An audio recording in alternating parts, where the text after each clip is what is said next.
Perselingkuhan terjadi bukan hanya karena terpikat kepada orang lain atau bukan hanya karena kurangnya kedekatan emosional, tapi mungkin saja individu tersebut memang suka sekali berselingkuh.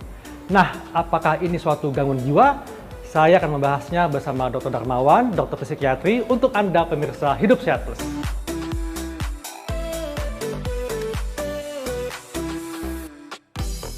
Di era kemajuan digital, Dok, ya, semua orang mempunyai sosial media, termasuk pasangan suami istri. Dan terkadang media sosial ini bisa menjadi jalan untuk bisa saling terpikat dengan yang lain, bahkan saling mengagumi. Dan terjadilah perselingkuhan. Nah, sebetulnya apa, Dok, definisi dari perselingkuhan ini? Kalau misalkan kita lihat definisi aslinya sih, perselingkuhan itu adalah suatu hubungan di luar komitmen perkawinan. Tetapi memang seringkali kita temukan bahwa selingkuh ini orang masih pacaran terus dia ada hubungan dengan yang lain, itu selingkuh juga. Karena pacaran ini kan dianggap dia udah jadian, udah berkomitmen.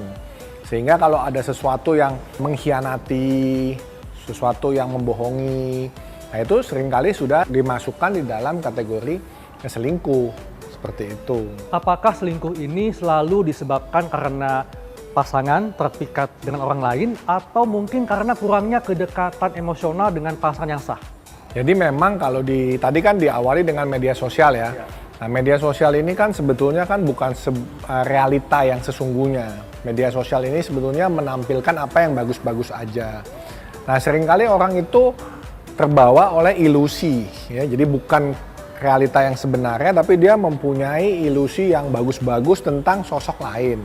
Nah, ketika itu dia banding-bandingkan dengan pasangannya atau ada orang-orang tertentu yang punya masalah dengan psikisnya sendiri, di mana dia itu merasa selalu kurang diperhatikan misalnya, atau dia itu merasa bahwa dia itu sangat hebat, mestinya bisa lebih, ya macam-macam orang yang narsisistik. Kalau orang yang suka diperhatikan tuh orang yang cirinya histrionik, apalagi kalau sampai ada gangguan kepribadian ya. Jadi kan kepribadian itu kan bisa ciri, bisa gangguan. Nah, ketika dia itu menjadi sebuah pola perilaku yang menetap dan tidak disadari, dia terbawa di dalam arus zaman saat kini, lalu mulai muncul fantasi-fantasinya, mulai muncul tadi persepsi-persepsi yang semu, yang dianggap, oh yang bagus tuh kayak gini. Nah, mulai deh terjadi tuh yang namanya perselingkuhan, mulai dari tadi istilahnya pertama dari perasaan. Nah, nanti lama-lama dari perasaan akhirnya hubungan berlanjut ke perselingkuhan fisik. Yang bahasa kitanya itu perzinahan, ya kan? Nah, tapi ada juga orang yang memang ada adiksi seksual. Ya. Jadi dia nggak pakai perasaan, tetapi fisiknya aja terus yang dia cari terus seperti itu. Nah, itulah beberapa bentuk yang biasanya kita temui dalam praktek sehari-hari. Perselingkuhan itu. Kalau yang kita tahu, Dok, ya, selingkuh kan mungkin terjadi sekali dua kali. Nah, kalau ada orang yang berselingkuh berkali-kali, dapat dikatakan dia memiliki gangguan kejiwaan ya? Nah, kalau orang berselingkuh berkali-kali itu, jadi gini, kan ada orang yang kalau misalkan karena suasana atau situasi ya, yang namanya jatuh cinta itu kan suka irasional ya. Betul. Tiba-tiba jatuh cinta, jadi nggak sengaja gitu ya, akhirnya selingkuh. Nah, kalau itu berarti kan hilaf ya. Nah, tapi kalau udah berkali-kali berarti ada something wrong kan, ada sesuatu yang dia kurang, yang dia cari, apalagi sampai menjadi dorongan yang sifatnya obsesif kompulsif. Ada ide, mesti diturutin, Nah, ini akan menjadi disfungsi dan distres. Nah, itu gangguan tuh kalau udah begitu. Tadi dapat saya simpulkan bahwa yang nama selingkuh itu ada dua, Dok, ya, selingkuh hati dan selingkuh fisik. Nah, apakah mereka dengan gangguan kepribadian maupun kejiwaan akan selalu melibatkan hati ketika berselingkuh?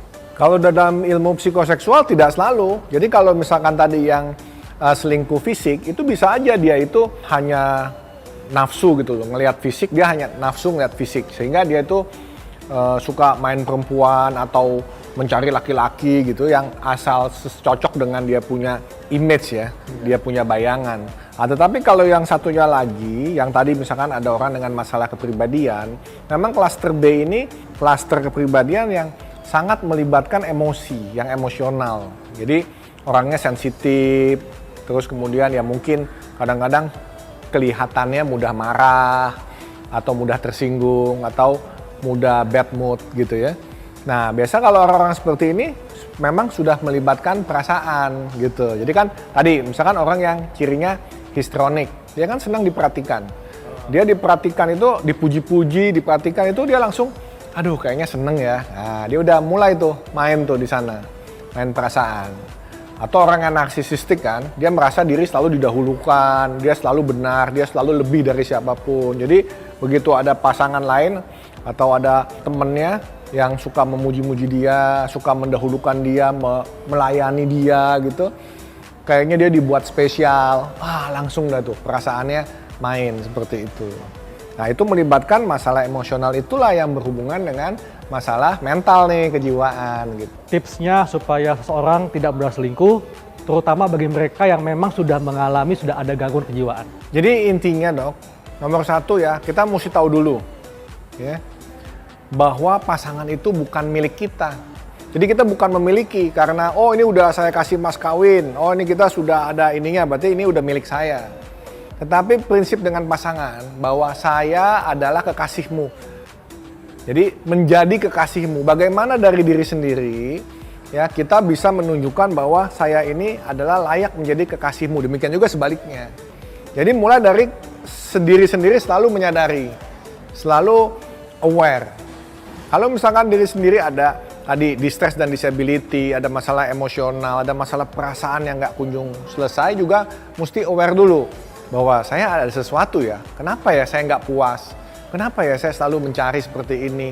Nah dengan demikian kita berproses memperbaiki diri, nah masing-masing mengenali dirinya, jati dirinya, memperbaiki kelemahannya, mengenali kelebihannya, sehingga hubungan yang tadinya seperti ini nih, jaraknya jauh nih, itu bisa dideketin. Pasangan yang satu turun ke sini, pasangan yang satu naik ke sini. Tapi jangan berharap bisa begini ya. Nah ini adalah suatu proses nih, suatu proses tegangan yang mesti dijaga. Di sini adalah toleransi. Nah toleransi, saya mentolerir kamu kekasihku. Nah demikian juga sebaliknya, mentoleransi. Karena manusia nggak mungkin sama persis. Kadang kita ada samanya, kadang kita beda, tapi nggak jauh-jauh amat. Nah yang mesti dicari adalah ininya tuh.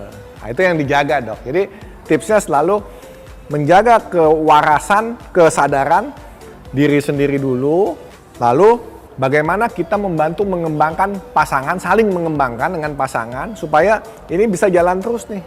Nah pemirsa, jadi perselingkuhan terjadi bukan hanya karena adanya kesempatan, tapi bisa saja karena Anda mengalami gangguan kepribadian atau gangguan jiwa. Saya Dr. Eka Ansyari